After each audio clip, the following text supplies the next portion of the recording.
ஒரு சிலர் மட்டும் சீக்கிரமாவே சாப்பிட்டுட்டு முடிச்சிருவாங்க.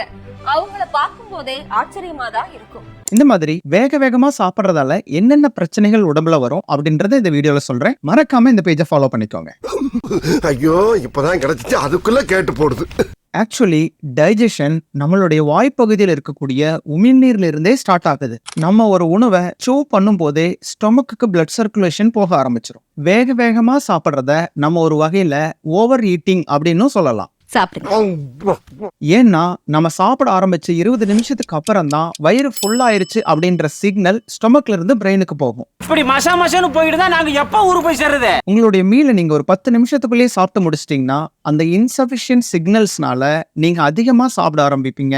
இதனால உங்களுடைய குளுக்கோஸ் பிளக்சுவேஷன்ஸ் வரும், இன்சுலின் லெவல் குறையும், டயபெட்டிஸ் வர்றதுக்கு கூட வாய்ப்பு இருக்கு. ஒரு மீல் சாப்பிட்றதுக்கு நீங்க 20 to 30 மினிட்ஸ் டைம் எடுத்துக்கோங்க. 20 டைம்ஸ் ஆவது சூவ் பண்ணுங்க. Stay healthy, stay strong.